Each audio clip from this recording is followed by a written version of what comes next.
High-risk pregnancy. These words evoke anxiety in the minds of the pregnant person as well as the healthcare giver. Hi, I am Dr. Neha Gupta. I work as a senior consultant in the Department of Obstetrics and Gynecology at Medanta Hospital, Gurugram. So, can you remain positive if you have a high-risk pregnancy? Yes, you definitely can. What is a high-risk pregnancy? Any factors which increase the risk either for the pregnant lady or for the growing fetus is called a high-risk pregnancy. But the good thing is that complications don't always happen. They don't happen to most of these high-risk pregnancies. Most of the females, they do experience a good pregnancy outcome.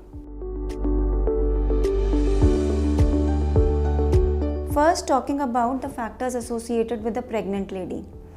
If the lady's age is less than 17 years or she is more than 35 years, if on one end of the spectrum she is very underweight with a BMI of less than 18, or on the other hand if she is overweight or obese having a BMI of more than 25-30, then that increases the risk. Then a pregnant lady having various medical disorders, like she may be anemic, severely anemic, she may be having endocrine problems like thyroid, like diabetes, or she may be having some neurological problems like epilepsy.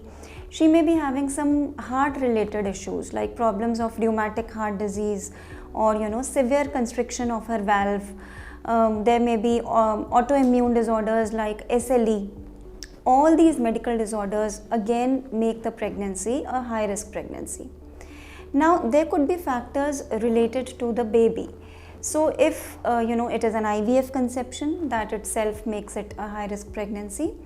If there is a multiple pregnancy like a twin pregnancy or a higher order multiple like a triplets, then that definitely is a high risk pregnancy.